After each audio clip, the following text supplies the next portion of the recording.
बरूथनी एकादशी बैसाख मास कृष्ण पक्ष की एकादशी को बरूथनी एकादशी कहते हैं।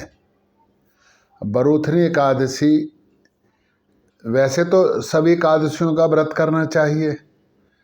पूरे वर्ष भर में 24 एकादशी पड़ती हैं, अधिक मल मास आ जाए तो 26 एकादशी पड़ती हैं। सभी एकादशियों का व्रत करना चाहिए।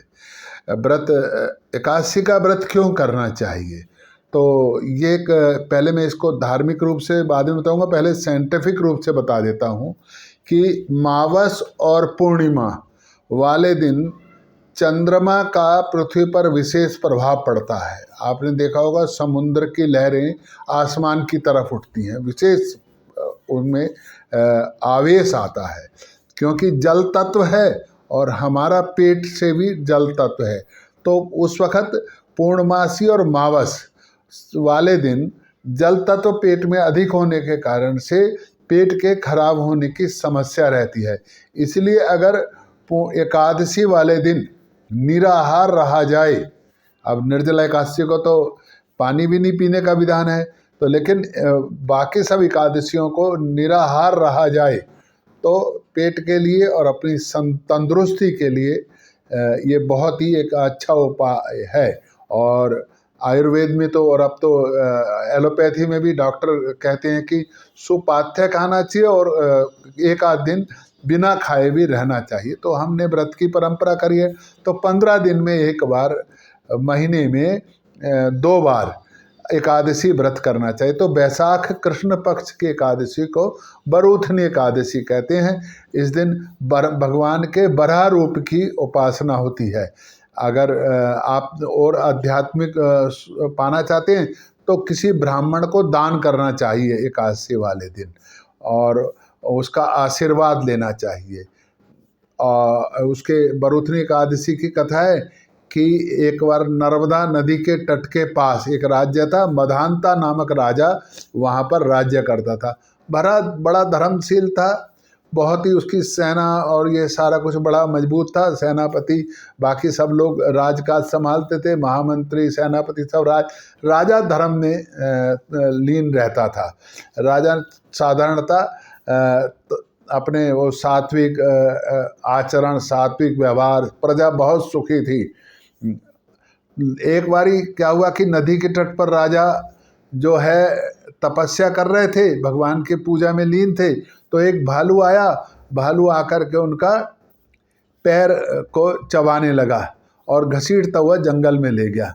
अब राजा ने सोचा कि अब तपस्या में अगर क्रोध करूँगा, गुस्सा करूँगा तो तपस्या भंग होगी, तो उसने भगवान विष्णु की आराधना करनी शुरू कर दी।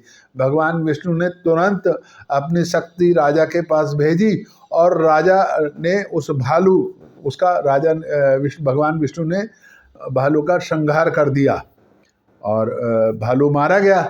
लेकिन क्योंकि भालू का पैर तो खा गए थे, तो वो राजा अपने पैर को देख करके बहुत दुखी हुआ। तो भगवान विष्णु ने सोचा कि ये तो राजा का पैर खराब हो गया, तो उसको भगवान ने कहा राजा को कि हे राजन, तुम मथुरा में जाकर मेरे बराह अवतार की, मेरे बराह रूप की पूजा करें। तो और बरूथनी एकादशी को विशेष पूजा करनी है और उस पूजा करने के प्रभाव से आपका ये पैर बिल्कुल ठीक हो जाएगा। तो राजा ने बात मानी और मथुरा जाकर के बराह रूप की, भगवान के बराह रूप की पूजा की, अर्चना करी और पूरा दिन निराहार रहकर और द्वादशी वाले दिन फलाहार भोजन करा और ब्राह्मणों को दान करा। यथाशक्ति यथा समय जितना जिसको चाहिए था उनको दान करा और दान करके और बहुत प्रसन्न हुआ। उसका पैर जैसा था वैसा हो गया और राज्य में अंत में मरने के उपरांत सुख भोगकर, राज्य का सुख भोगकर मरने के उपरांत वैकुंठ हो गया।